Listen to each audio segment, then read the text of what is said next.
Greetings, First Vice President, Brother Macy's.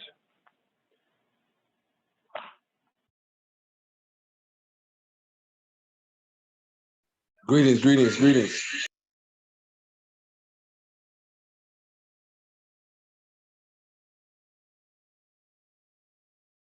Okay, let me start the recording on the conference line. Conference recording started. Greetings, brothers and sisters. It's 8:10 p.m. tonight. It's January 11, 2022. This is session 15 of our UNIA. Well, it's Division 421, but we opened up to the whole UNIA training message to the people, course on African philosophy, book by the Honorable Marcus Garvey. As always, we start with the pledge to the red, black, and green flag. So if you would, please stand, raise your right fist, red, black, and green flag, or picture one in your mind and repeat after me. I commit my body, mind, and spirit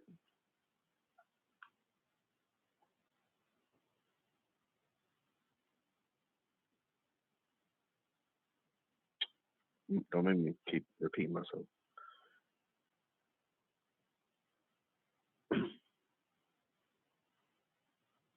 Y'all there? All right, I'm gonna just go through it. I commit my body, mind, and spirit. I commit my body, mind, and spirit To the protection and security. To the protection and security Of the red, black, and green. Of the red, black, and green. I dedicate my life to the redemption of Mother Africa. I dedicate my life to the redemption of Mother Africa. Of her scattered black children. And her scattered black children. Can you get you? I accept for myself and my descendants. I accept for myself and my descendants The teachings of universal African nationalism. the teachings of universal African nationalism. And I promise that our children will be instilled. And I promise that our children will be instilled With the purpose and knowledge of themselves as African people. with the purpose and knowledge of themselves as African people. In order that the cause of our struggle will neither falter nor fail. In order that the cause of our struggle will neither falter nor fail. Until all black people are free and united. All black people are free and united. Through one God. Through one God. One aim. One aim. One destiny. One destiny. So yeah, it's let's just try to get through this. I hope everybody is ready and prepared. Let me see one minute. Yeah. So right after the pledge, we go straight into the questions. Okay.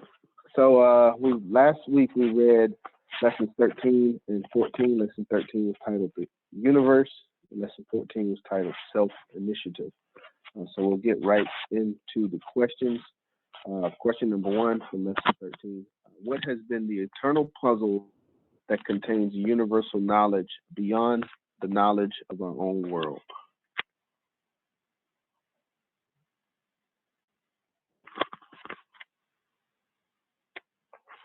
The eternal puzzle that contains universal knowledge beyond the knowledge of our own world.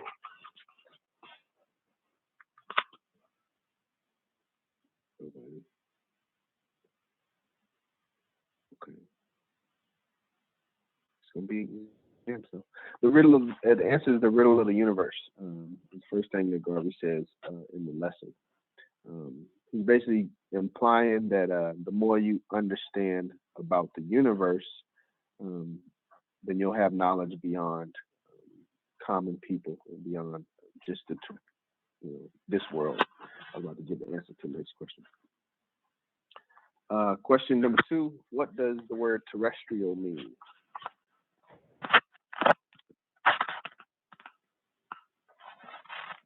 what does the word terrestrial? It's related to, well, you don't talk about this, but you may have heard the term extraterrestrial. Do you know what terrestrial means?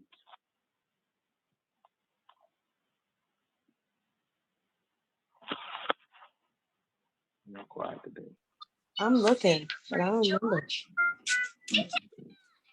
Well, it's not in the. He doesn't explain it in the lesson. This is something that we have to Yeah, like.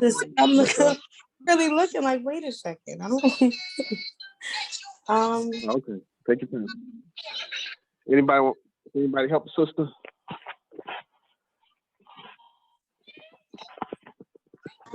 Terrestrial means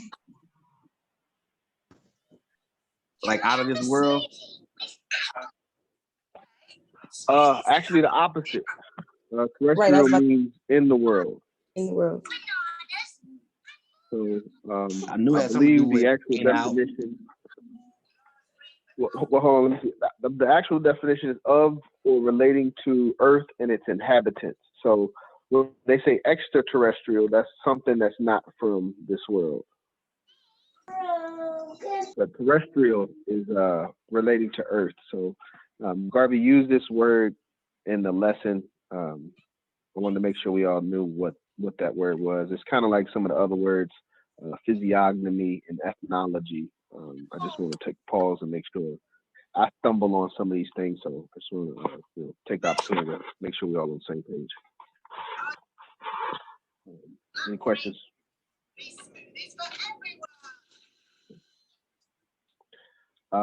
Third question, and these two were very tough lessons, but they put a lot of responsibility on us as leaders. But next question is, how do we approach a greater degree of knowledge than those who confine themselves only to the investigation of things that are terrestrial? How do we approach a greater degree of knowledge than those who confine themselves only to the investigation of things terrestrial? I think I know what this answer is. By studying the extraterrestrial? Pretty much. I think that's okay. So this was a big part of the beginning of the lesson. So I just pulled the quote. Garvey says, identify the facts of the majority of units in the universe.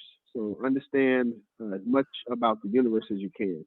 The greater minds of our world have experimented and are experimenting in their desire to grapple with all the facts that sustain the universe. So extraterrestrial, things outside of just this earth.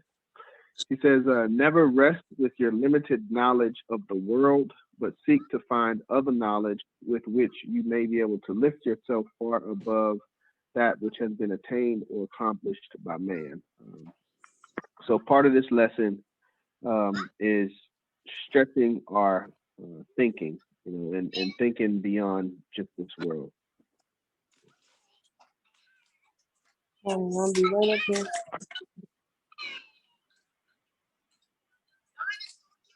All right. Next question, number 4.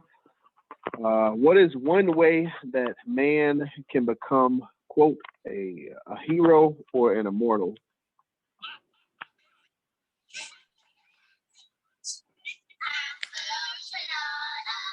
One way that man can become a hero or an immortal.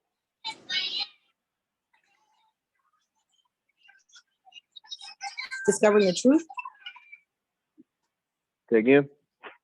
Discovering the truth.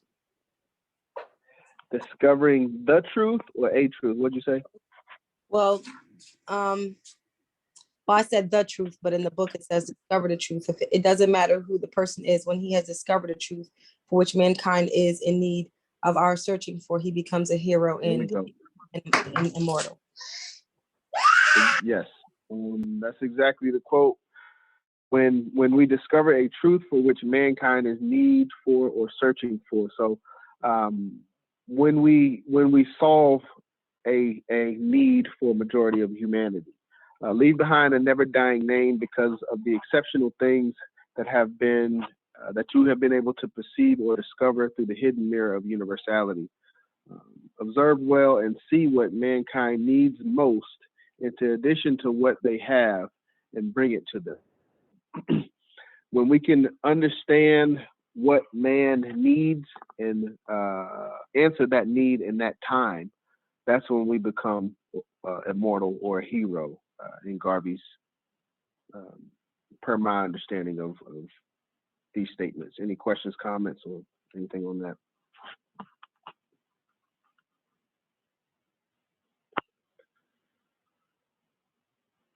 Okay, then, well, I thought that led right into the next one. I got a little brief one. So next question: if there is a mountain, then it suggests what is behind it, and what is Garvey trying to communicate with this statement? This is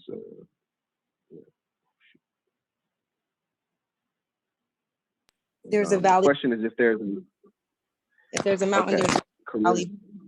suggesting that there's always something beyond a thing.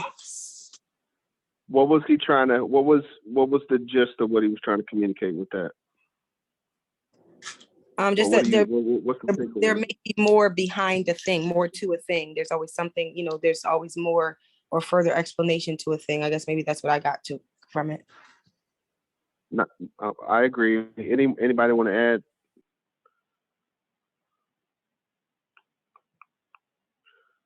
Okay. I agree. A valley was the answer to the first question. If there's a mountain, it suggests that there's a valley behind it.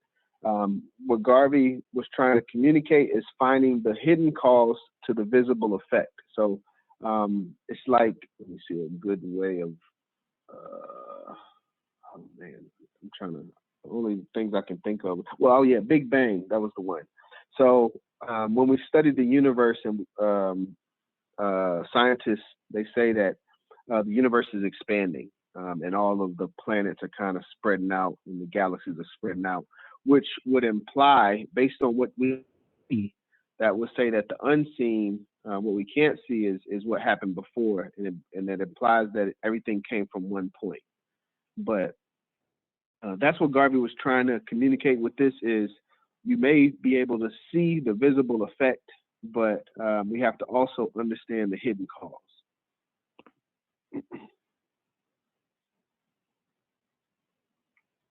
Okay. If there's no questions, we'll go to the next question. Oh shoot! I hope y'all didn't cheat. So if there's any questions on that before we move forward. Okay. What were some examples that Garvey gave of individuals who became immortal through their contributions to mankind? And I would add to this, individuals that we could consider immortal based on their contributions. But what are examples of individuals that became immortal? If you could, what were their contributions that they gave? Garvey gave some. Not limited to just what Garvey gave. Was it one he gave Jesus? Say again? Was it one he gave Jesus? Not in this part, but yeah, I could see that. I mean, yeah, based on his explanation, yeah, I think Jesus would be up there. But he gives a couple examples in this lesson, but an extra one that I would include. One that I was thinking, well, I'll wait. I'll give you all a chance before I go greedy. Nobody? Okay. So the examples that Garvey gave of individuals that became immortal through their contributions to mankind was Edison, Thomas Edison, through electricity and the light bulb. Named Stevenson through the steam engine. A man named Fulton through the steamboat. And a man named Harvey through the circulatory system. But individuals were able to satisfy a need of the people within their time. Modern day, we probably say like, Jeff Bezos or Elon Musk, or even Bill Gates, but the thing with that is all of these people are white, so for me, I was trying to think of some Black people, the ones I came up with, like Emotep, the first multi-genius, Narmer, the king that united Upper and Lower Egypt. But I think that's something that we've got to develop. Garvey, and it's weird that Garvey talks about this. He gives us examples of these individuals, but right after we talked about the importance of institutions, and having our own racial education. So it's a little bit contradictory, but these are the examples that he had or that he used at the time. So those are just my comments in regards to this question. But I think the sentiment is the same. It's just talking about, thinking beyond just this world, thinking universally. And when you can tap into that and have actions through that level of thinking, that's when you have the chance to become immortal through things that you do. So questions, comments?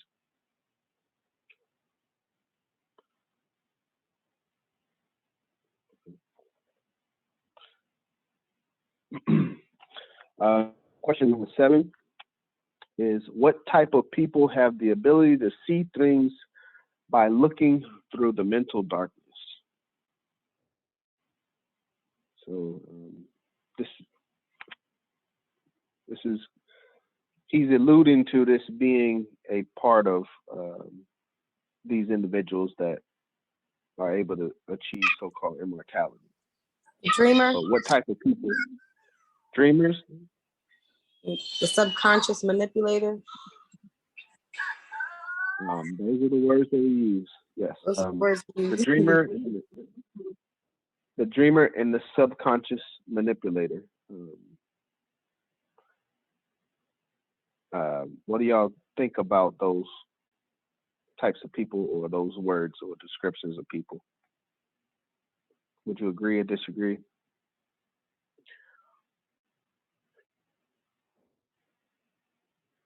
I know a few. I agree.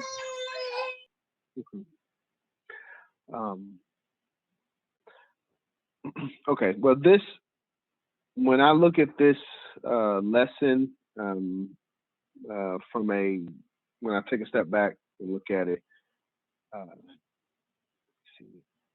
part of it is about imagination, because for me, one thing that I've known from a science standpoint is like Einstein, he gets a lot of credit for his theory of relativity. I don't know, one of the theory of relativity, but supposedly he came up with it while working at a patent office and just doing thought experiments. So that's kind of what I think of when I think of subconscious manipulator and dreamer. People that can do thought experiments and kind of have a vivid imagination, as well as, I would say, equipped with a certain level of facts, to support their assumption. But they can use their mind and just think of, envision how things are going to play out, and then execute it, just as well, if not better than it was thought. So, yeah, it's having that basis of deep and expansive thought. Okay. There's no questions on that. We'll go to the next question.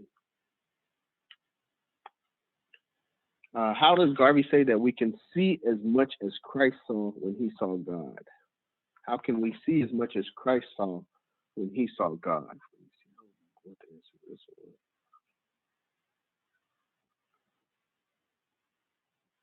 I think it's anybody before I guess.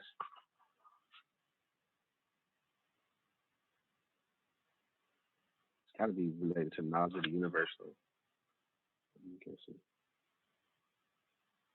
Approach thought with the deepest sublimity. Okay.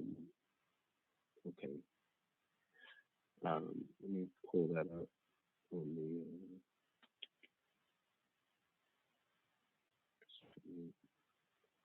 the context.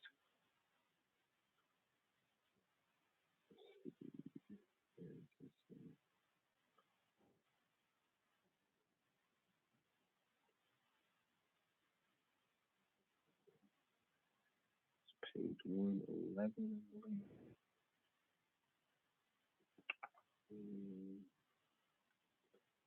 Page 111.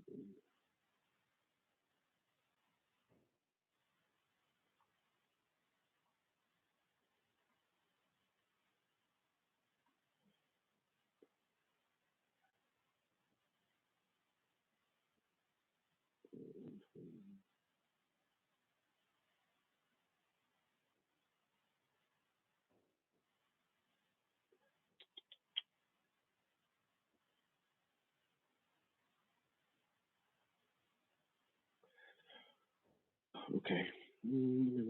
Okay. Let's see. Bible says, it is said that God is behind us. No man has ever seen God. Suppose you, like Christ, could see God. What a wonder and amazement. Christ saw God behind us as man. Christ was an object lesson to man's glorification and knowledge. Therefore, if you approach with its deepest sublimity, you may see as much as Christ saw when he saw God. What is it? Does anybody know what that comment means? To approach thought with its deepest sublimity? Well, basically, do we know what sublimity is? So I think the other part makes sense.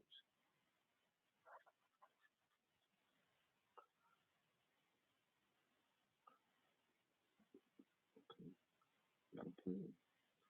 I'm gonna be quiet today. So, let me see. I got it here. So there's two definitions of sublime. The root word is sublime.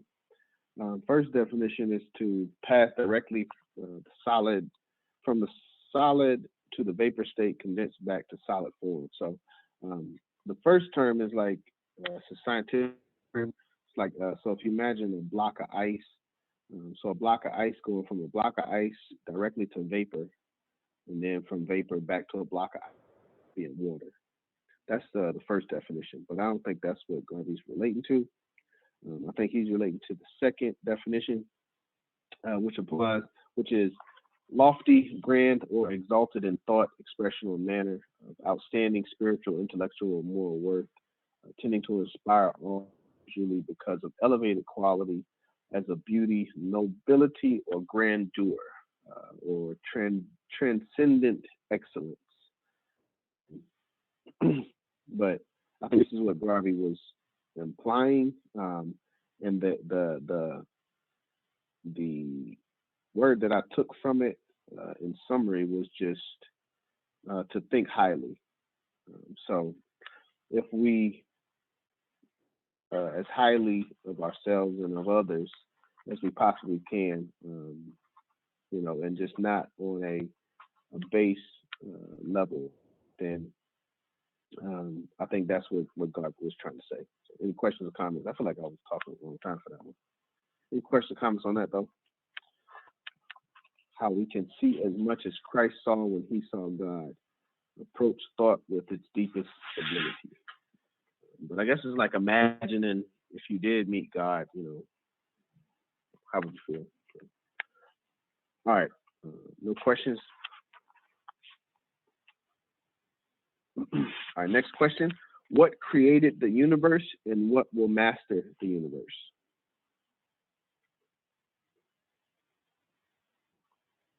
I think it's the same thing. The answer is the same. I think. Anybody want to guess at this one? What created the universe and what will master the universe? God. What is God, though?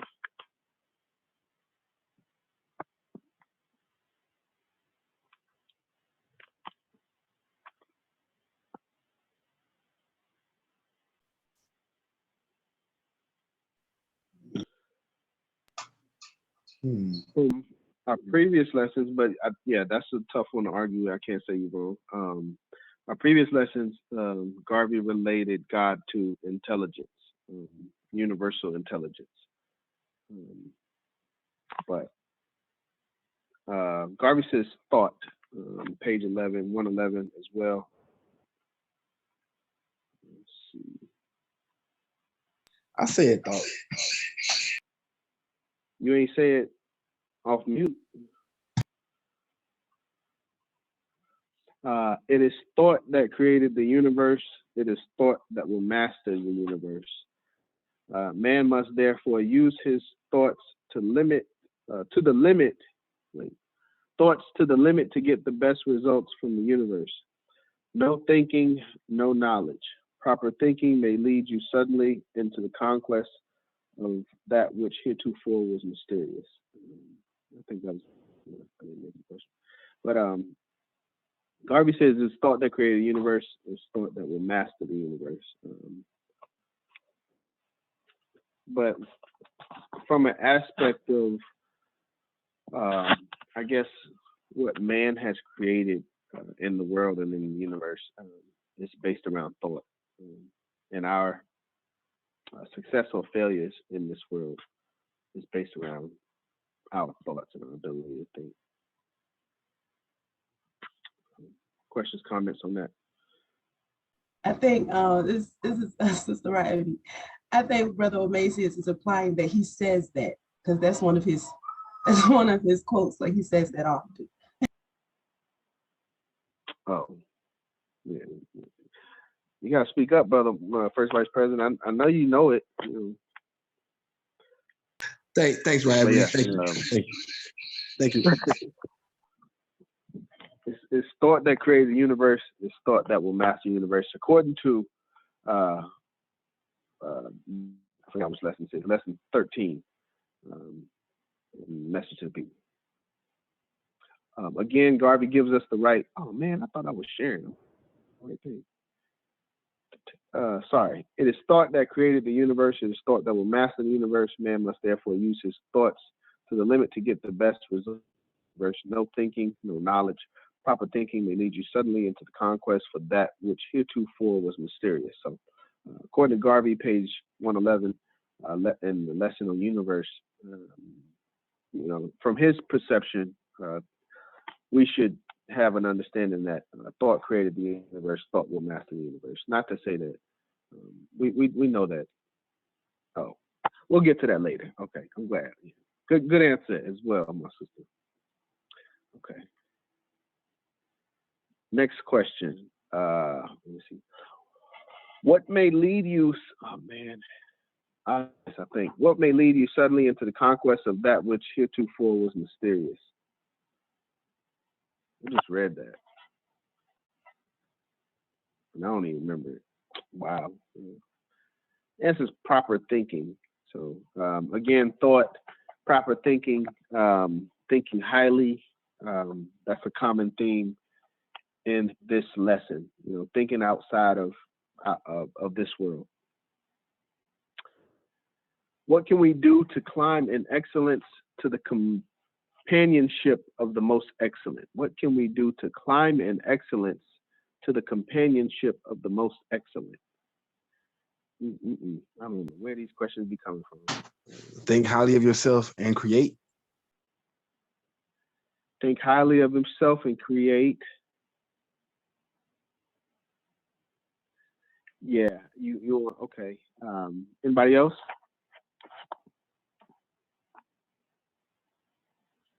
But yeah, it's a repetitious. The themes in this lesson are very repetitious, but I think Garvey's trying to make a point. But thinking most excellently. On the next, let's see, the next paragraph. Sorry.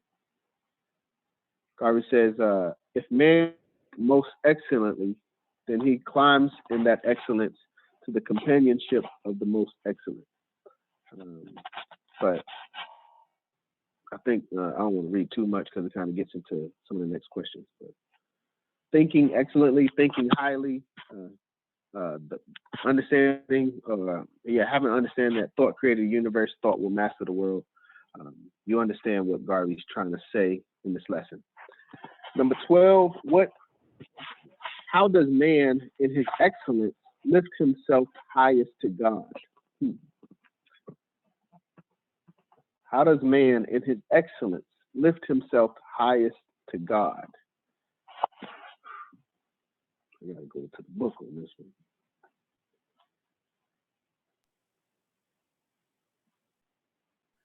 By remembering his dominion to create? By what? By remembering his dominion? You on the right track, because I'm glad you said that. I think that was kind of the answer in one of the previous lessons. But the words that Garvey used in this lesson is mental industry. So let me. But that could, his dominion, mental industry is like the basis of our dominion. Man is in excellence. Man in his excellence lifts himself highest to God by his mental industry. And the man who has no mental industry forfeits that mentality. Dang, man, I be having 2 minutes like that. To the useful servant who climbs in excellence to the most excellent. But Garvey talked about that in another lesson. If we don't, as First Vice President said, if we don't claim our dominion, someone else will claim it for us. And he's saying the same thing in regards to thought. If we don't use thought to create our own mental industry, then we forfeit that to those who do have that mental capability. I still wasn't sharing my darn door. So, all right, I'm kind of glad I didn't, because I think the next question. I would say, President John, to add to that, industry is all about processes, and we don't get our thought processes right, then we are failing ourselves for our own mental industry. Very true, and that's what I was trying to. I'm glad you brought that up, because that's what I was trying to get at. Mental industry is very fundamental, So before we even kind of build and create anything, we have to, have the imagination and the confidence, to be able to think of it and know that we can do it. But very fundamental information. As I just read, what happens when man has no mental industry?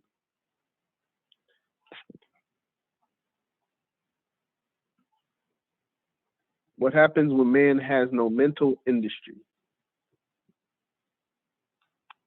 Come on, just read this. You just read this. It's a specific word I'm looking for. What happens when we don't have our own mental industry? Well, one thing I said is mental industry is the way that man lifts himself in excellence highest to God. But when we don't have mental industry, what happens? We fall to be like the regular men on this earth that don't reach themselves up to their excellence. Yes, but what does that imply in regards to this racist?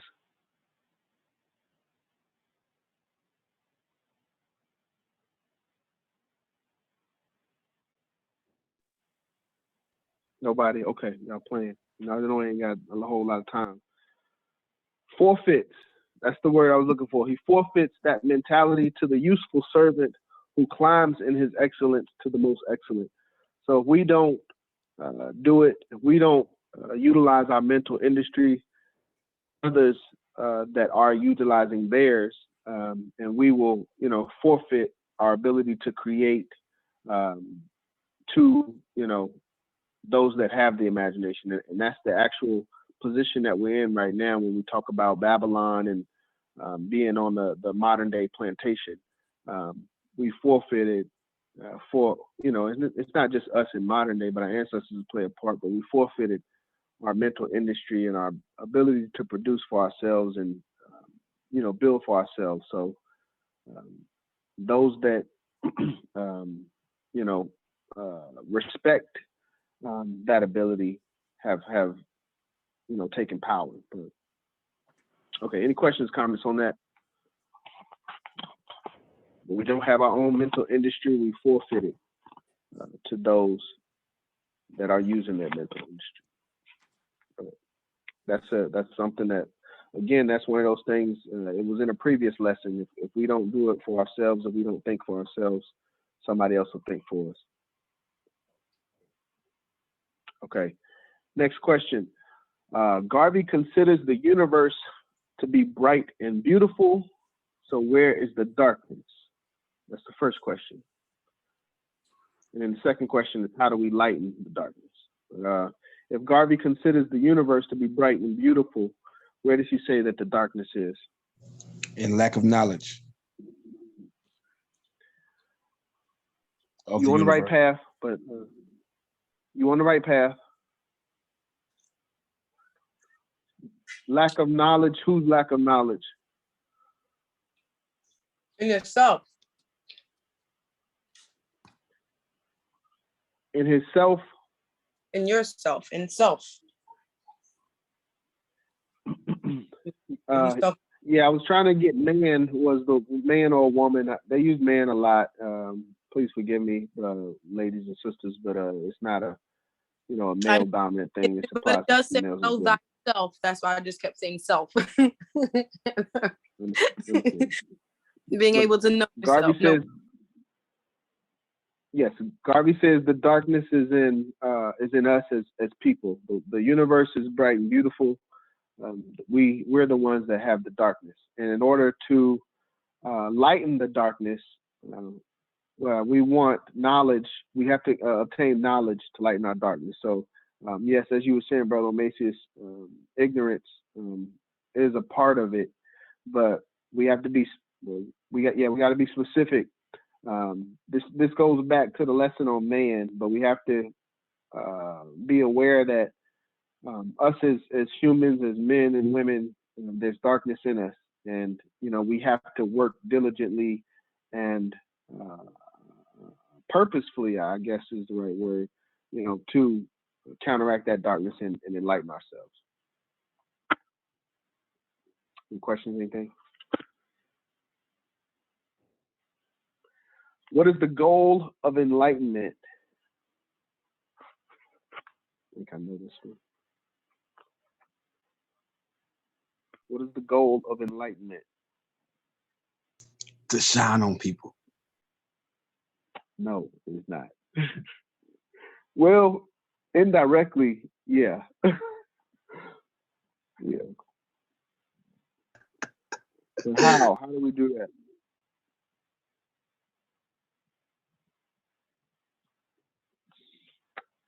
All right. It should all be running together. I think it is. What is the goal of enlightenment? And it looked longer than I thought it was. But I think it is. Go ahead. No, you go first. I think it's to be able to see things as God sees it. Yeah, I was gonna say to raise ourselves up to the excellency of God. But, yeah. Garvey says to understand the mysteries of the universe with the knowledge and eyes of God. Illumine the soul, and God's brilliancy will be revealed as it was revealed to Christ. So you can shine on him. Indirectly, yeah. But yeah, we're gonna get to that. I'm glad you brought that up. We'll get to that, I believe, in the next lesson. But we have to. This is the last question. What does Garvey add to the phrase "man, know thyself"? What else does he add to that? Know the universe. Know the universe. And know yes. God. One more. I don't know if it was know God. Wait, yeah, I think you're right. Yeah, because know thyself is the first one. Yes.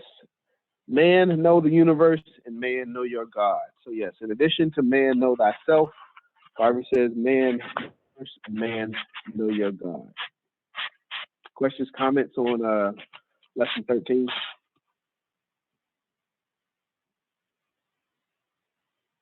All right. All right, we're going to jump right into lesson 14, entitled Self-Initiative. Very lesson, and it puts a lot of responsibility, which is the first question, on us as leaders. So question number one, what is our single responsibility in life? If we only had one responsibility, what would it be?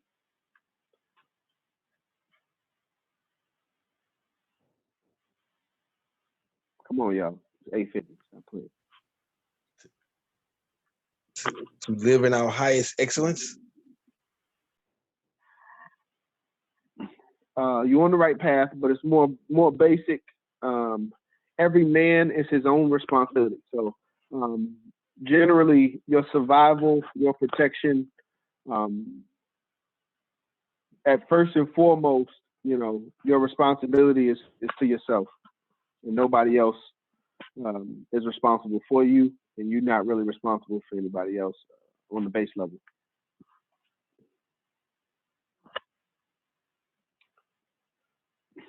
Okay, next question.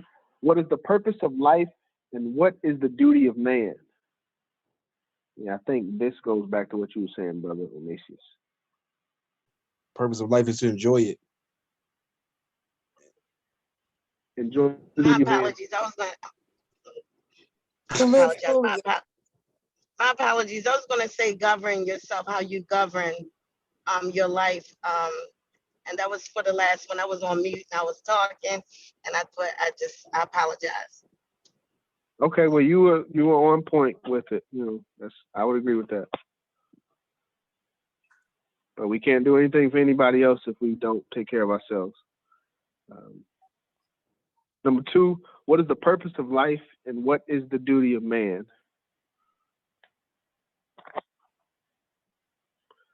I can make me look this up. Is it uncover life's mysteries? You're still on the previous lesson. You said it. I would say, let the life I live speak for me.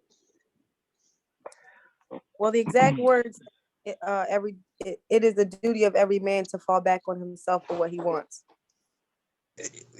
That's the responsibility part. Wow. Let me Said pull the out life that I live, let it speak for me. How Hold you on. live, let Okay, it hold on, speak hold on, for hold on. you. Hold on. Wait, let me see. Let me go back to the questions. So the first question was, what is our single responsibility in life? To govern yourself. Every man is his own responsibility in life. Nature never made anyone dually, but singly. Therefore, you have your single responsibility. Dang, I get right into the second question was, according to Garvey, what is the purpose of life and what is the duty of man? And Garvey says, the next paragraph says, the purpose of life is to live fully. Let me make sure I'm sharing the right thing. You want to? Purpose of life is to live fully. The single life must be complete, and in fact, it is so with every man. Therefore, it is the duty of every man to fall himself for what he wants. Purpose of life is to live fully, and it's the duty of man to fall back on himself for what he wants. We're getting into the lesson, self-initiative. I gotta get at least a half a point for enjoy life. Well, that's what I was saying. With the first, you were right. That your answer to the first one was the second one. But yeah, to live fully, we can say that different ways. Okay. 54, we got to move. Why should individuals decide for themselves what they should do? Why should individuals decide for themselves what they should do?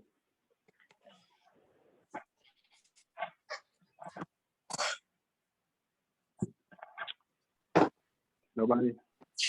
It says your free will to do what you want to do. Your free will. Your free will. That's what allows us to speak for ourselves. Why should we speak for ourselves, and why should we allow others to speak for themselves? I would say they can't fit my shoes. You're on the right path. Well, I would say only Basically, because what Garvey says. Go ahead. I was just gonna say because either the benefits, whether they be good or bad results, sort of depend on yourself. He's using words like control yourself being the controlling factor, and so you're ultimately going to be, the recipient of whatever the results are. Yes, that's an excellent point. Being willing to deal with, whatever consequences or results come out of the decision. Excellent point. But Garvey, individuals should know what is best for himself. But I think we're all saying the same thing. Sister Kay took it to another level in regards to the personal accountability and responsibility. Mhm.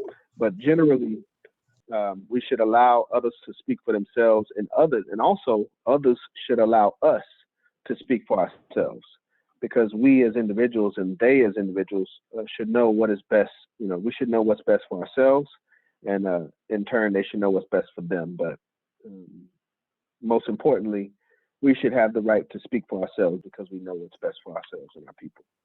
And can I give an example of that? Like when you go to the doctor's office and they tell you that you have this, you have that, and yet they don't give you any evidence. And you should know your body. You should know Yes. your health. You should understand you. And no one, not even Yep. down to your doctor, can speak for you. Yes, there you go. You're getting on. This is what this lesson is about. Yes, you're right on track. Okay. Next question. What is the best individual policy regarding self-initiative? I really don't even know the answer to this, so somebody help me with that. What is the best individual policy regarding self-initiative?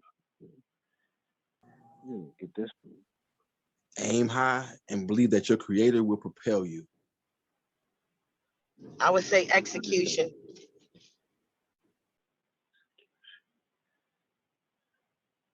Ooh, so page 114. Let me jump over page 114.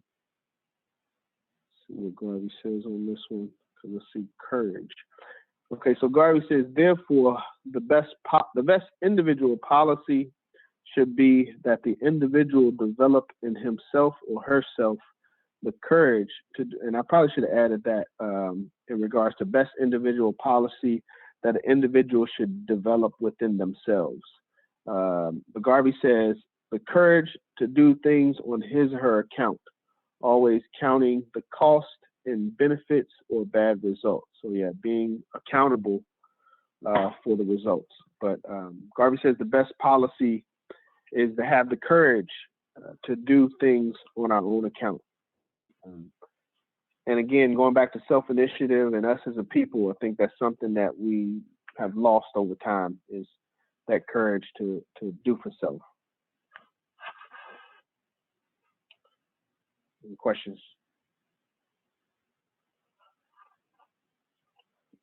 Okay. When we fail to take self-initiative, what do we become? I remember the word on this one. When we fail to take self-initiative, what do we become? This is, relates to the previous lesson. We kind of just talked about it a little bit. I would say stagnated. You become stagnated. I can agree with that. Anybody else? When we fail to take self-initiative, what do we become? Followers. I'm with you on that. Anybody else?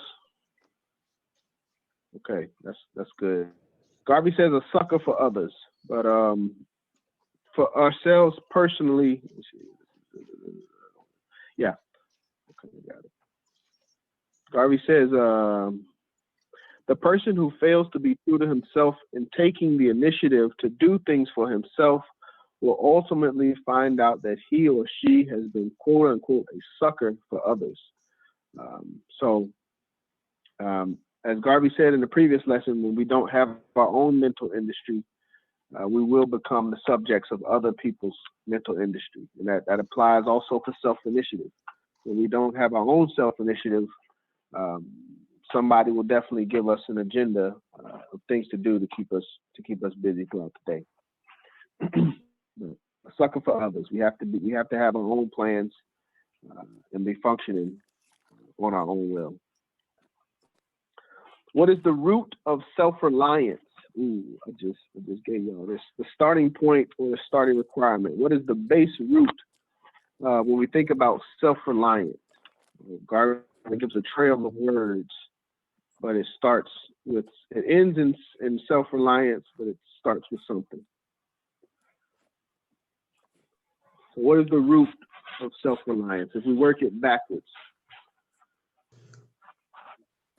The root is believing that you were created with all things inside of you to do anything that you put your mind on. Belief that you can do things that you put on. Belief that you were created with all the tools inside of you to do anything that you put your mind on. Belief, I'll still summarize that as belief that you can do things that you put your mind on. Gotcha. You're on the right track. Yeah.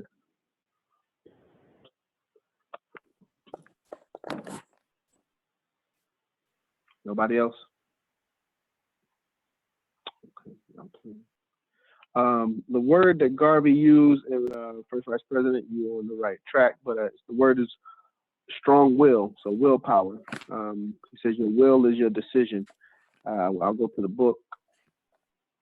But strong willpower, belief in yourself, those things. Let's see, God Almighty. If your facts are as good as is known and can possibly be gathered on a particular thing or what decision is to be based, then don't allow anyone but God Almighty to alter your will. So as Lady President was saying in regards to health and talking to the doctor, you know yourself best. But don't allow anyone but God Almighty to alter your will, because your will is your decision, and your decision is based in your intelligence. Based on what you know, you make a decision. And your intelligence is your personality. We'll talk about that in the next lesson. And your personality is your self-confidence and your initiative. So the confidence, knowing that you can do it, is a part of initiative, but it's based in your will, and your will is your decision. So knowing that you can make that decision, I think is a base part of it. So that will, yeah, your will is the base of self-initiative.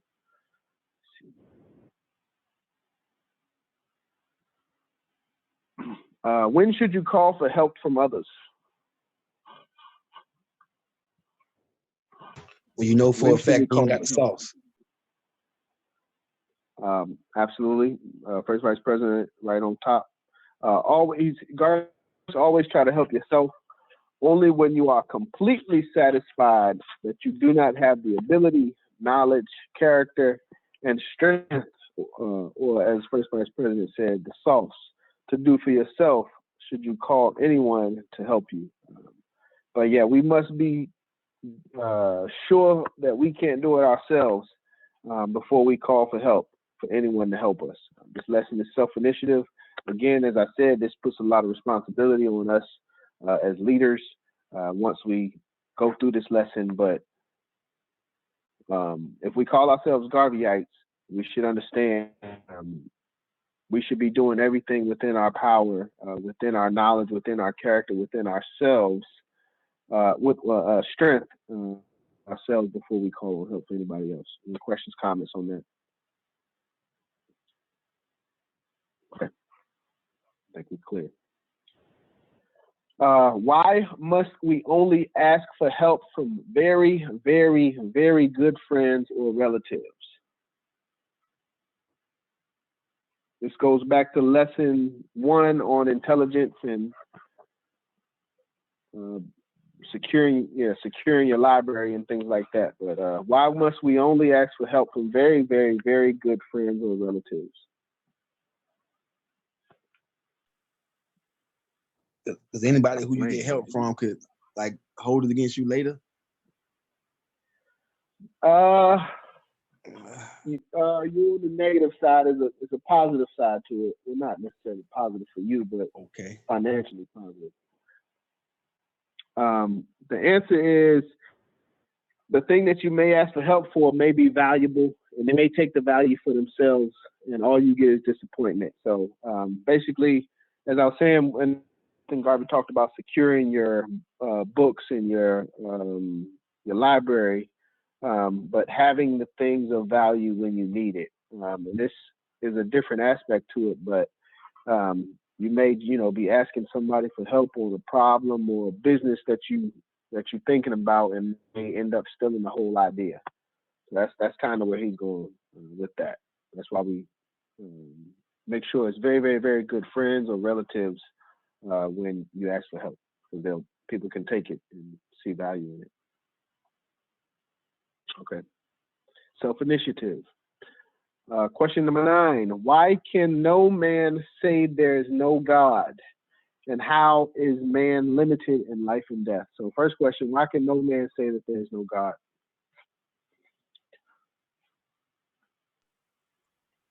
Because we can't determine the terms of life and death. And there's Well, it says because no man is like God. Yes.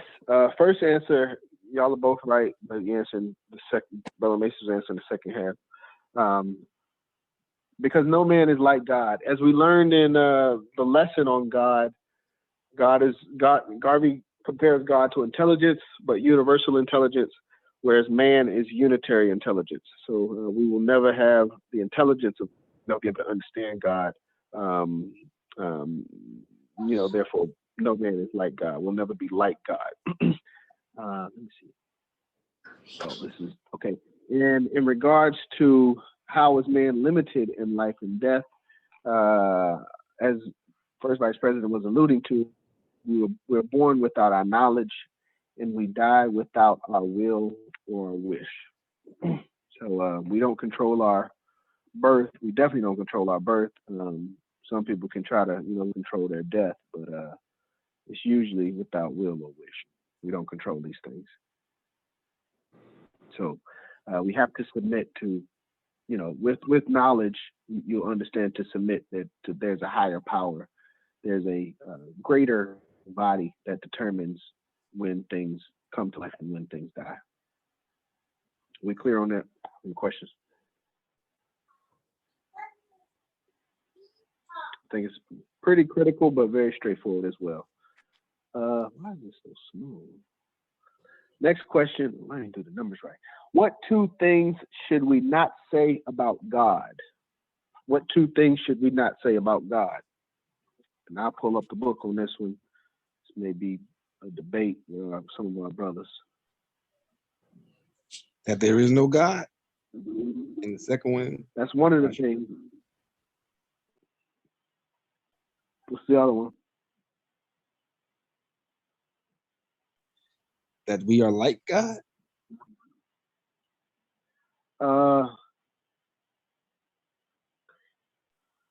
Join no one in saying that he is God. So yeah, we should not say that there is no God. Join no one in saying that there is no God. So we should not say that there is no God. No man in saying he is God. So we don't believe that man is God either. Garvey says that that's blasphemy. So I was alluding to some of our Nation of Islam brothers who may say that a man is God or a certain individual is God. We would disagree with that. Hey, Brother John, say that answer again for me. So the question was,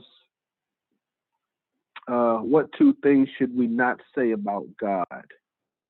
And on page 116, at the very top of the page, Garvey says, join no one in saying no God, and join no man in saying he is God, for it is blasphemy. But God is bigger than man. I think that's the common theme that Garvey's trying to communicate.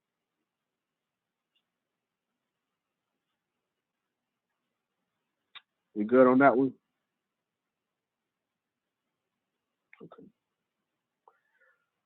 Question 12. Yes, good we're looking gonna out. run a little bit. Not a problem. We're gonna run a little bit late tonight. I can feel it, but please bear with me. Question 12. Why should we not fear God? And why should we not fear God? I'll just leave it there. Anybody want to bring in a biblical reference? We can do that because I got one as well. Because we are a part of God. But why should we not fear God? Because we are part of God. Good answer. But it's deeper than that. It's a little bit deeper. Why should we not fear God? I believe Proverbs starts with the wisdom. Something about wisdom is to fear God. You know, the beginning of wisdom is to fear God. But Garvey kind of disagrees with that. And I agree with what Garvey's saying. But why should we not fear God? Anybody? We sharing his We're goodness. part of God. With one. Is God We bless? share his goodness because God loves us. Mhm.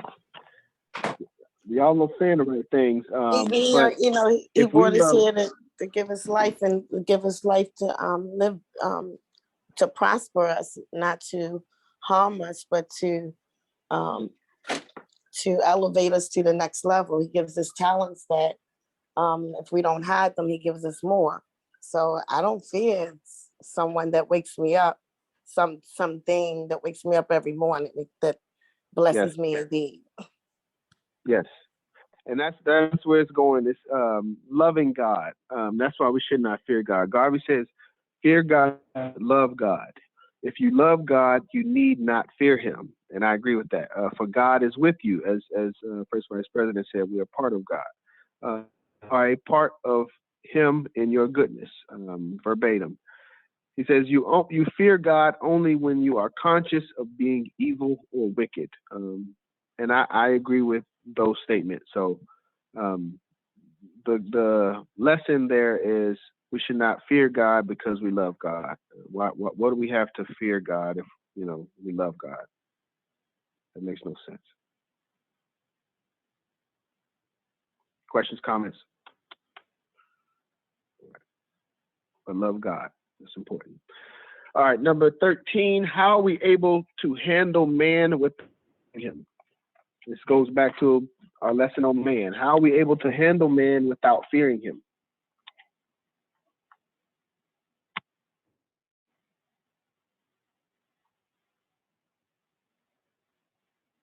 Ah, 4, 3, 2. I don't really know how the book put it, but as long as we know that we great within ourselves, then we don't have to fear any other man. So by continuously focusing on self-improvement. That's a good answer, but Garvey says, I believe he's saying knowing the man, having knowledge of the wickedness of man, yeah. By knowing that he is wicked. Let's see, 16. Let me read it. But I think it's a duality. One, you should be confident in ourselves, but we have to also be honest with humanity and know that as the lesson on man taught us, man can be very wicked and can do wicked things for their own personal benefit.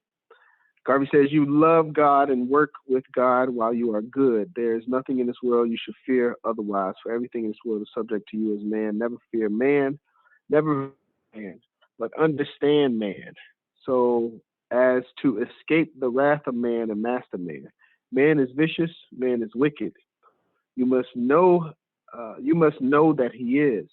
By knowing that he is wicked, you are able to handle him without fearing him. So it's our knowledge of man and knowing how he, you don't, well, I mean, I guess I was going to say you don't fear a snake when you know it's going to bite, but you still do.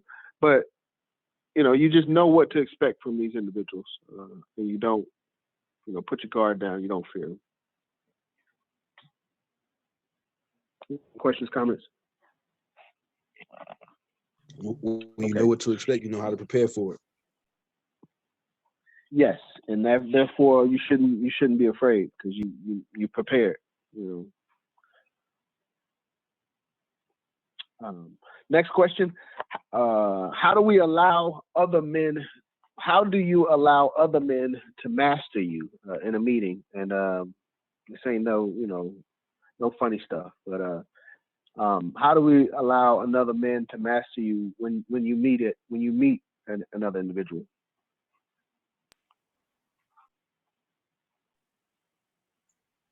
Staring you down like you a chump, and then you looking away like you just bowing your head and stuff. Yes, sir. Never cringe before the stare of another man. The first time you take your eyes off him because of his stare, he conquers you because you are unprepared. Going back to preparedness, you should know what to expect. You should know what you're dealing with. Afraid of it, you should be able to stare it down. But like I said, this is a big lesson. It's a tough lesson. With the knowledge of this lesson, it puts a lot of responsibility on us as leaders and individuals. And that goes for women as well, because that if we go in and we shy away from it, they almost seems like a sign of weakness for us, and they don't take us seriously. So, and also a caveat to man, womb, WOMB, is the only thing that separates us, right? So when they say man, they're talking about man, woman, man, and woman. So I don't take offense to when you say man. All right. Thank you, Marqueen.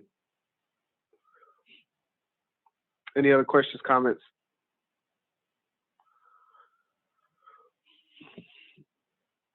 Okay. A couple more questions, and then we go into the reading. What characteristic of man conquers man? What are the characteristics of man that conquer? What are the characteristics of man that conquers man? We talked about the stare. I actually don't know the answer to this one. Courage and swagger.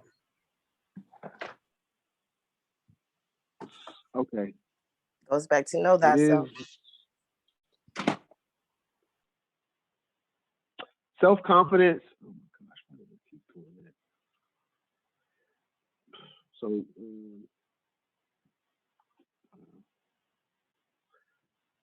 the daring look, that stare, self-confidence, strong character, the boldest, longest stare. So, let me read it. Yeah. Garvey says, the daring look of man conquers man. The self-confidence of man conquers man. The strong character of man conquers man. The conqueror is a fellow with the boldest and longest stare. He hypnotizes his victim and walks over him like a worm. So, these are characteristics of man that conquer man. Can we add to know your limitations as well? Because a lot of people go out there saying that they can, and they really can't.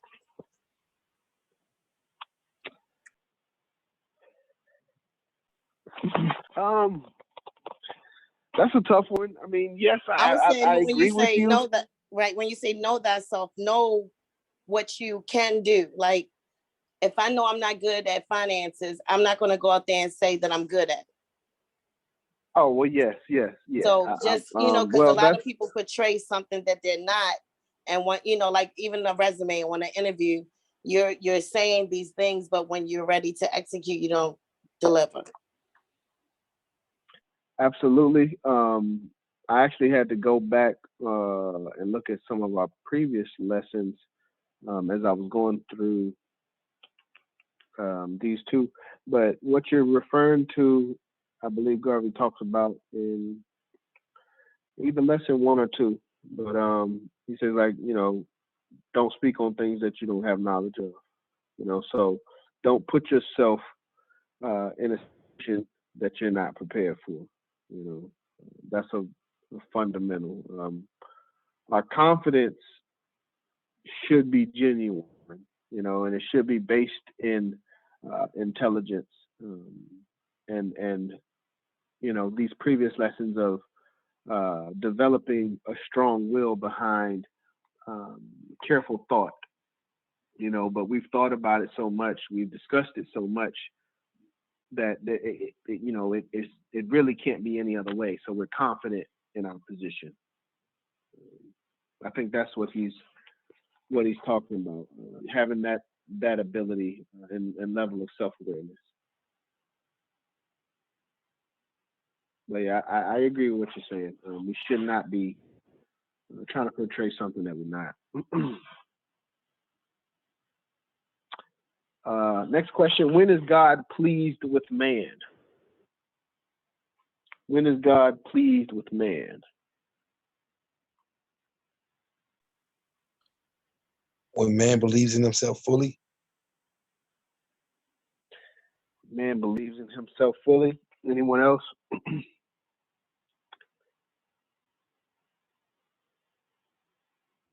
I think it's like we living out our purpose. We living out our purpose.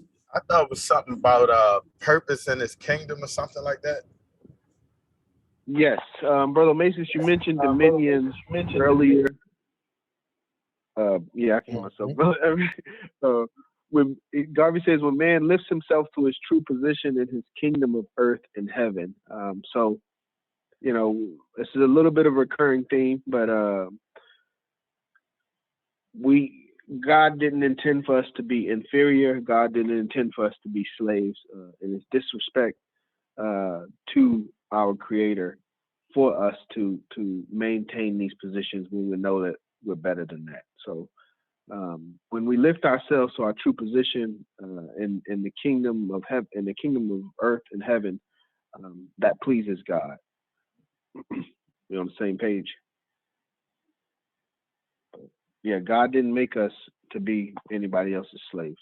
That's not what we believe. If you do believe that, we need to talk. All right. Next question. When we pray, what should we ask God for, and what should we not ask God for? According to Garvey. When we pray, what should we ask God for, and what should we not ask God for? I know he was talking about things that's already inside of us, so asking for those things should.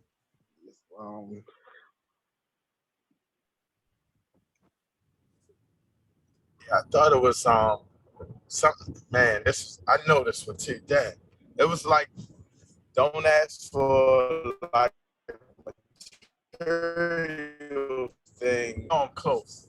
It was. He said, if you ask for wisdom and understanding, you have everything else, because with wisdom and understanding, you will be able to take care of yourself. Therefore, never pray to God for particular things, for individual things. He has already given all that is necessary for your existence in creation, and he has placed you as Lord and Master over them. And why worry him further in further prayer for these things? Yes. I didn't even know I was showing it, but go ahead. Y'all are both on the right page. Things that we should pray for: strength, courage, and righteousness, wisdom, and understanding. Things that we should not pray for: we should not ask for wealth, particular things, or individual things. When we pray for knowledge and understanding, those things will allow us to, acquire the material and particular things. So Garvey was trying to say, that would be annoying, from God's position. Ask God for the ability to get something and then ask him for the thing as well. Like, I just gave you the ability to get it, so go get it. Any questions, comments?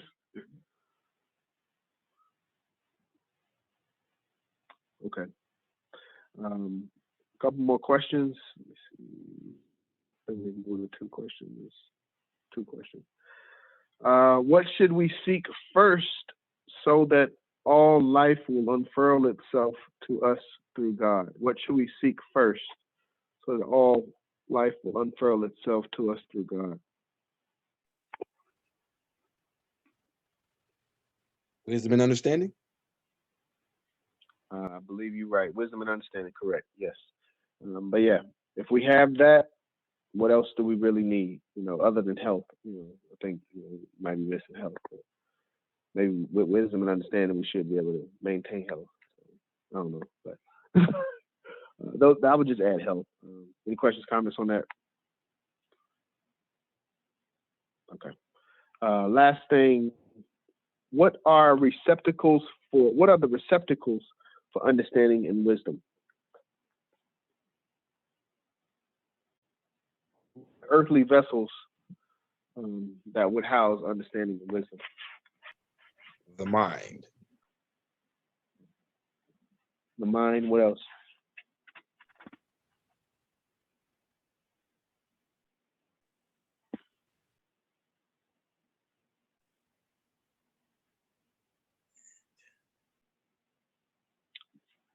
The mind would, I mean, it would be one of them. I don't know if it'd be understanding and wisdom, but what would be the other one?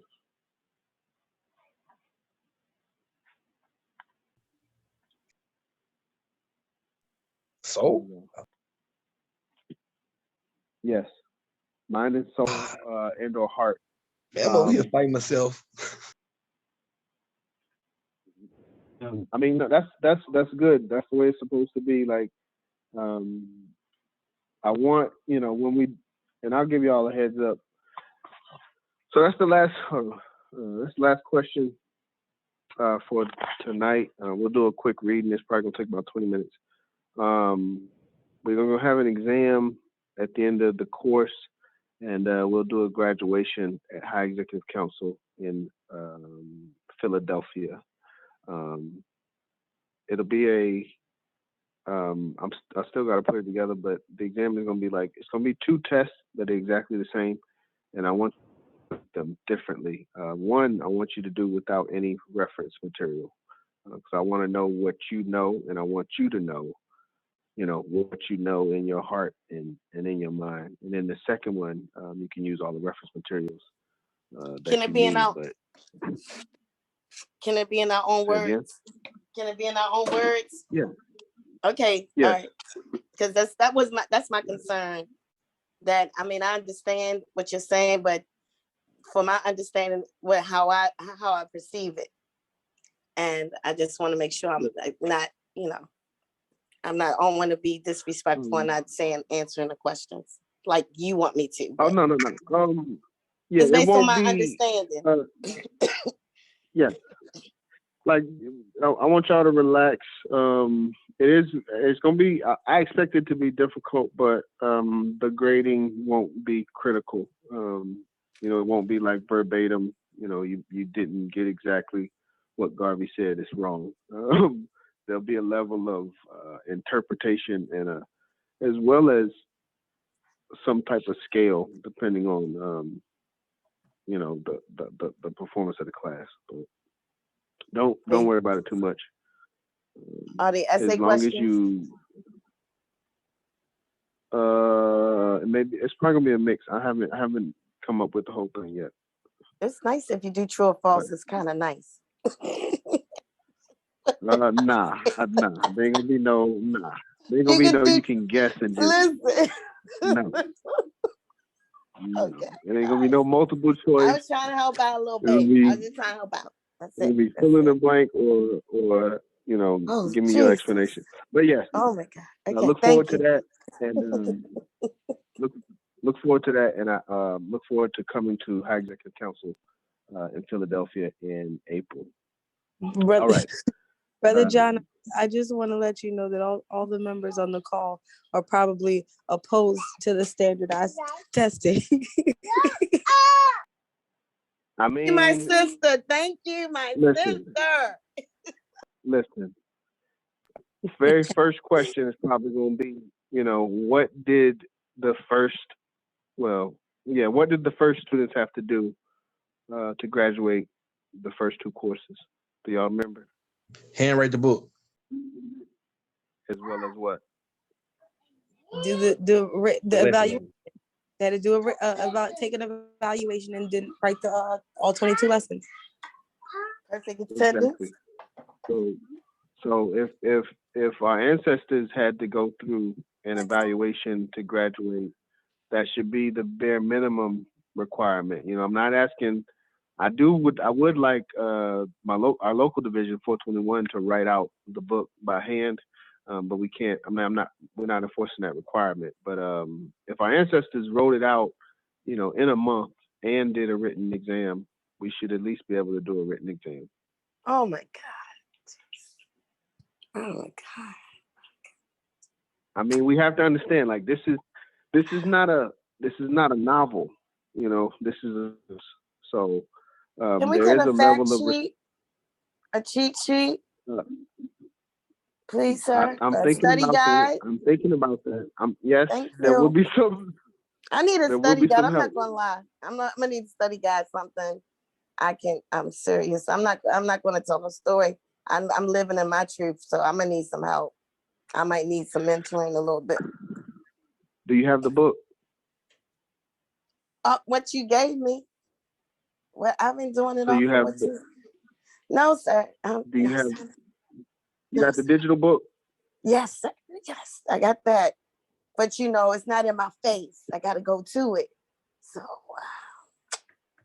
I'm just being honest. I just need you to know I might not pass that test, and I don't want you to think that I'm not all in. Because if I fail it, I'm still all in.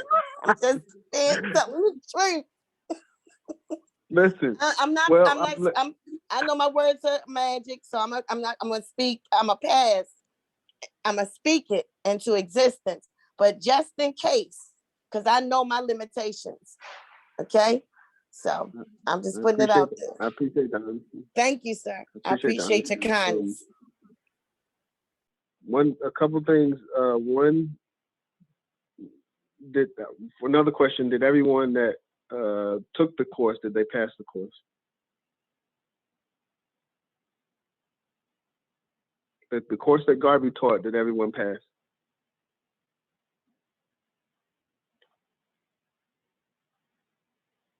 Come on, y'all. All right. It was 10. Giving y'all 10 passed and one didn't pass. Yeah, Exactly. In the first class, yes, in the first class, there was one individual that didn't pass. I don't believe anybody passed, but that's something that we have to keep on our minds, and it should be a motivating. But not everyone passed the course, and I also, when you look at the individuals' names of those that go through the course,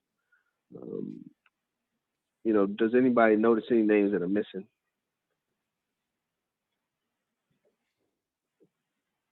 Well, amen to that. Who's that? Can I ask you about that person that the only person that didn't pass? Where they at today? Yeah. We can follow up on that. But one thing I wanted to point out was even Garvey's wife wasn't a graduate of the course, so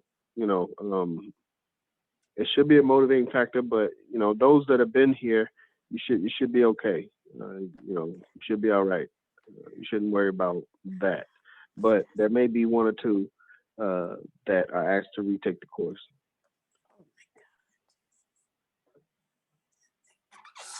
And the gentleman, I believe he was allowed to retake the course, but I don't recall his name being in the second class of graduates. Okay. So I don't know if it seems like he was allowed to, but it doesn't seem like he did. Wow. But it's in the introduction. It's in the foreword and preface. I got to go back and look at it, but based on memory, I remember he didn't pass. He was allowed to continue, but I don't recall seeing his name in the list of graduates on the second class.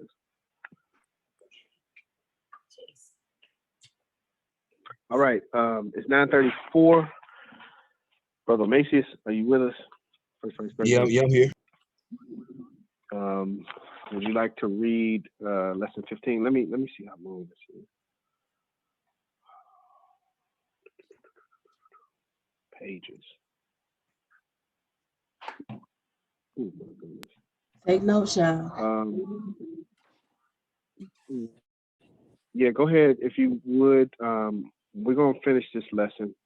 This is a recording. If you need the recording, if you can't stay, let me know. And I'll get you.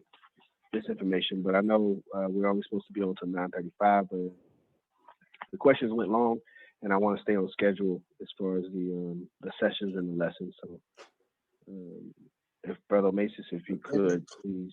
Yeah, you're right. Personality. It's in the refrigerator. I'll get it. I'll put it on there. Could you mute your lines, please? Okay. Thank you. Go ahead, Brother Mason. Personality. A thing to impress the world with is your own personality. Your makeup as a man or woman must be so clean cut as to leave nothing to suggest the incompleteness of a perfect person. Man is always disposed to respect and honor those who show themselves observant of all the rules of manly dignity and character. It is said by some philosophers that cleanliness is next to godliness. Therefore, always be clean cut in your appearance. We meet others, and particularly the public. Never be slack in your appearance. At any time in meeting another person or persons, be neat and clean in appearance, even in your own household. Because the moment you throw off the reserve of your personality, you invite disrespect from your person for your person. As far as your personal attire is concerned, always see that it is in style, in proper shape, and presentable before you appear outside of yourself. Always appear at your best, even though you may be suffering under the greatest difficulties of strain, because by that very good appearance, you may win support to enable you to get out of your difficulties. Never let your difficulties weigh you down to such an extent as to forget the presentableness of your personality. The world is always looking first for defects because they tabulate your virtues. See to it that nothing is defective about your appearance, from your shoes to your dollar, from your toes to your head, from your nails to your mouth. For in search of this, they will strike upon the one defect. If there is one defect, they will say that you are careless about yourself and therefore will be careless about other things. To maintain a good personality, you must observe all the rules of hygiene. Personal sanitation adds to confidence in you and complete satisfaction. Your appearance adds to your personal confidence. With this personal confidence, you may face the world and win. When the personal defects, with the personal defects, you naturally lose confidence and lose generally. Never let anybody persuade you to go anyhow, even though you are not presentable, because you are not going very far. It may be just in that short distance that somebody of importance with deep scrutiny may observe you and conclude that you are a slack person and cause you to lose much. A perfect personality made through proper care of oneself is a passport to anywhere in the world, socially and otherwise. Never go eating in the street. Never go into company and express your bad manners in any direction. Try to suppress those bad manners. Leave them at home.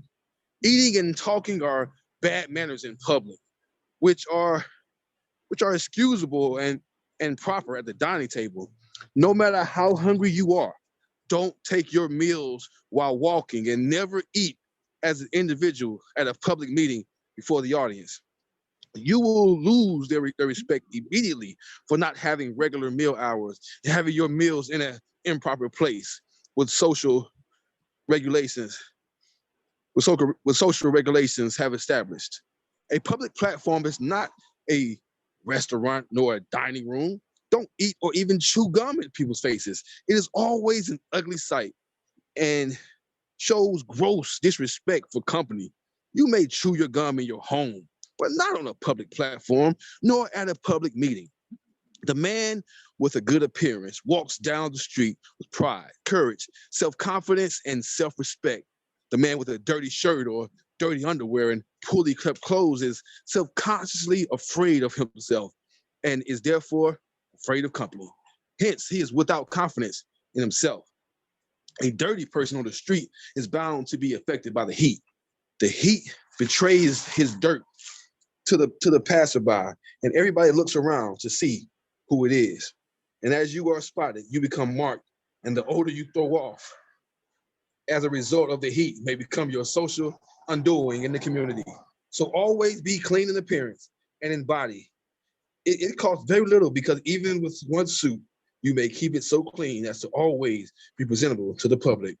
It is better for the public to say, that man has been wearing the suit for a year, but it's always been well kept. Then for the public to say, that man changes his clothes, but it is always dirty. Never go on a platform with patched clothes, because somebody will see the patch and surely come to the conclusion that you are patched up all around. When you go before the public, remember that they are looking at you scrutinizingly from head to foot, back and front. They are going right through you, searching for something that reveals your true character. Disappoint them always by giving them the best you have in character, which is outwardly represented by your clean-cut appearance.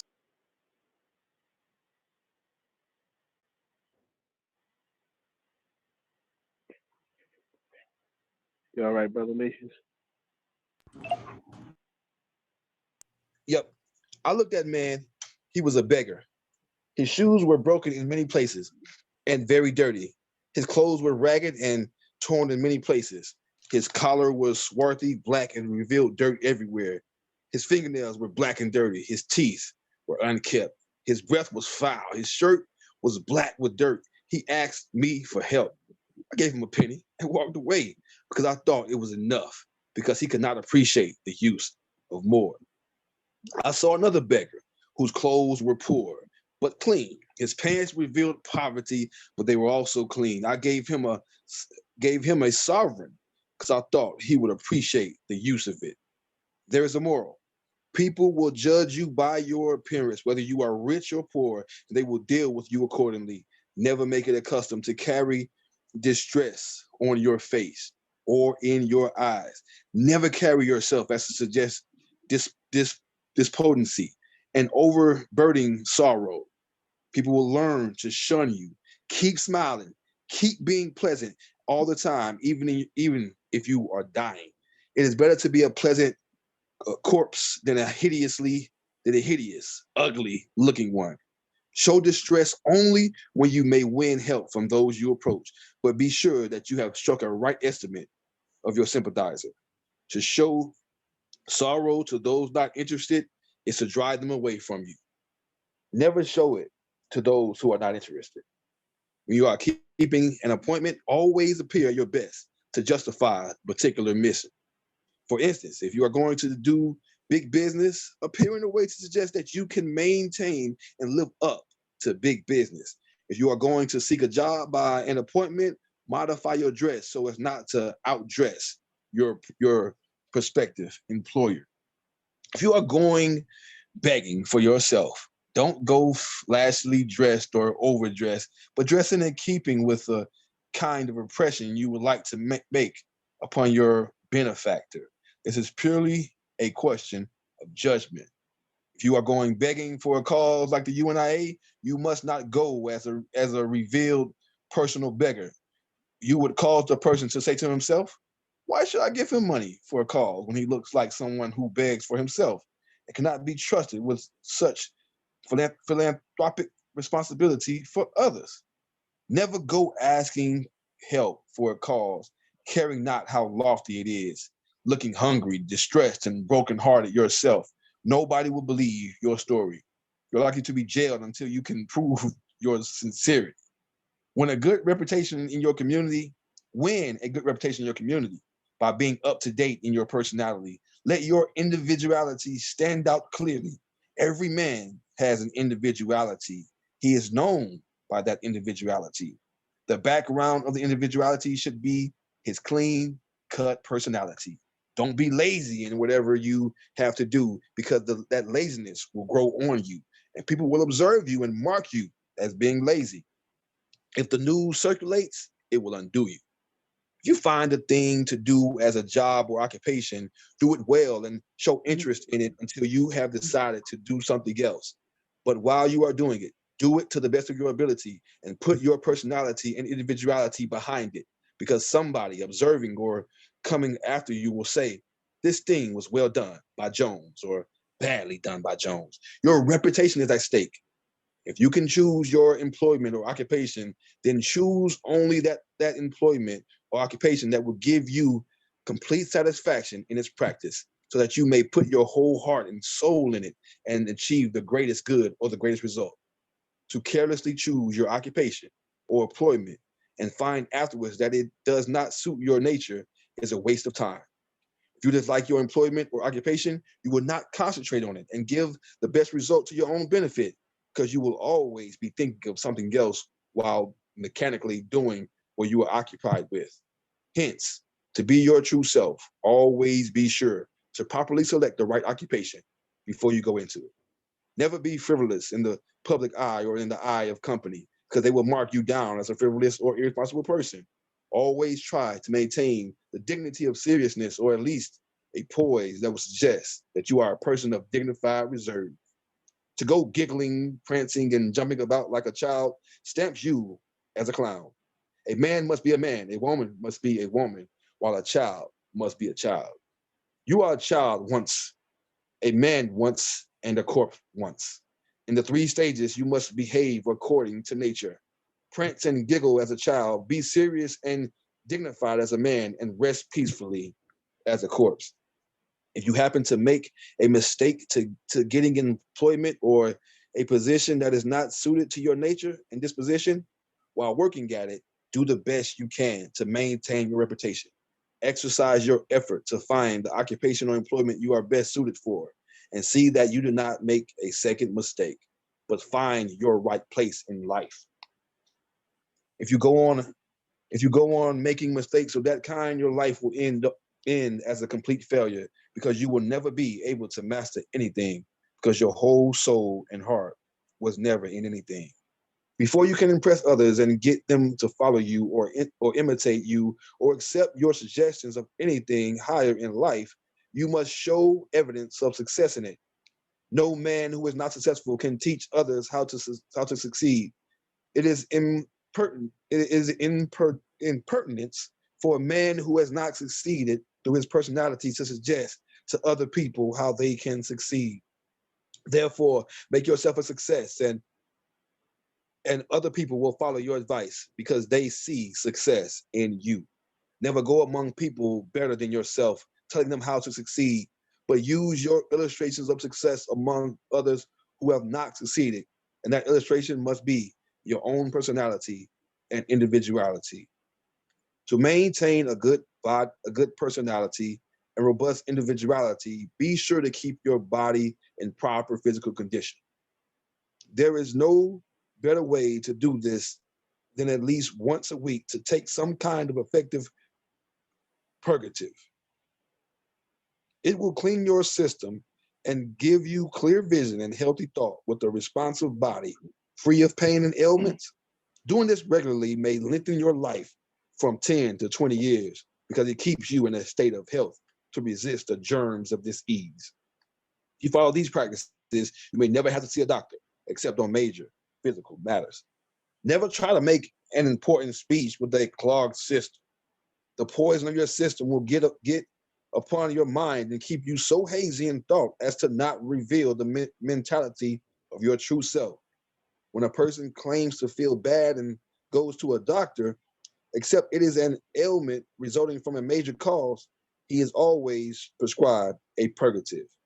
Why pay $1 or $2 or 10 to get the same thing you may take at a cost of 5 cents? A clear system is always a prevention against treating diseases. Keep your systems clear at least once a week. If a motor car runs all that time without being cleaned or overhauled, it will suddenly one day break down and its iron. How much more will a human being not break down if he doesn't keep his system clear? Everything he eats does not pass out voluntarily. Some things remain in the system to breed germs of disease which may affect you in all ways. The greatest insurance is to keep your system regularly cleansed.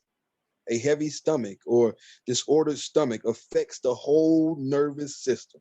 All the nerves are related in the human body, and they depend on the stomach chiefly as a main artery of supply. the stomach grows sick, it sends poison throughout the whole body. Keep your stomach clear. It is better to be halfway hungry than wholly filled. Thank you, Brother Macias. Excellent job reading. I'll open up the floor for any questions or comments in regards to what you just read. Lesson 15, personality. Any questions or comments?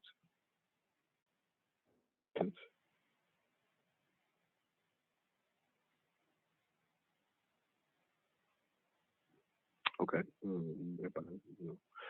One thing I wanted to say, as you were reading it towards the end, I don't know if y'all caught that, but I actually thought we were on another lesson. Does anybody know another lesson that talked about purgatives?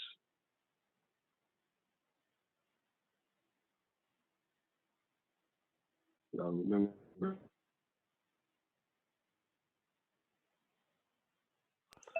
The importance of a clean constitution. Was that elocution? Was that an elocution? Yes, sir. Yes, it was. Lesson 4. So I thought I had jumped to the wrong lesson as you were reading the end. I'm like, man, this really sounds like the elocution stuff. But just again, one thing I said earlier, this is not a novel. This is not a autobiography. This is not a book of, facts. This is a course. This is Garvey's course. So we should be picking up on these gems, that Garvey's dropping throughout the book. But I wasn't aware of it until Brother Macias read it. But, as I said, he's talking about constitution and a good health. He talks about the stomach as well, the importance of having a clean stomach. But I just, I picked that up.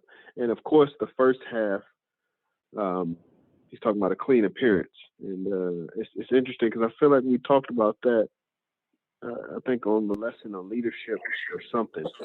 Yeah, it was leadership. Leadership, okay. So, obviously these principles were important enough to state them twice in 2 different areas and in different ways. So when just little things to pick up on and be aware of. But key thing, like I said, this is a course. It's not a book. This is a pamphlet of responsibility. This is not something that we just go through, discuss amongst others, what we thought about it. We should be different individuals at the end of this course as opposed to when we started. So if there's no questions or comments in regards to this lesson, as always, read the lesson over a week. Next week, we'll have questions on personality, and then we'll go into propaganda. And one thing I wanted to note before we leave, so the first 7 lessons were kind of personal and internal, talking about us as individuals, how to make, us as individuals good leaders and good representatives of the organization. Lessons 8 through 15, what we just read, that gets into our effectiveness in the community and other organizations, how we diplomacy, how we interact with other nations, what to expect from, the common man out, as we're going out doing the work, institutions, ending with, self-initiative and personality. But this is talking about us going out into the world, so the first 7 lessons was internal, 8 through 15 is us going out. Well, let me say, go out into our community. So it's the the immediate world. And then the next few lessons, 18 through 22, that's going out into the bigger world. So that's something that I want y'all to kind of look at as you go back through this book.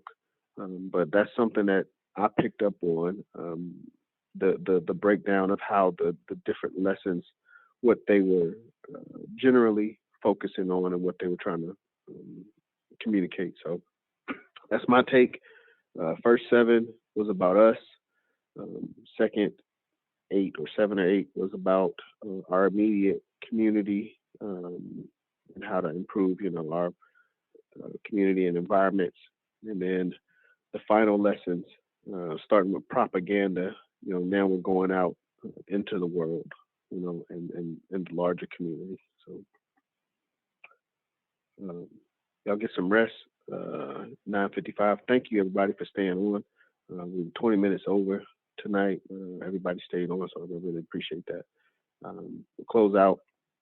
Well, one last. Any questions, comments, anything before we close? I'd like to give everybody an opportunity. We will close out with the motto of the organization. Please come off mute and repeat after me. One God.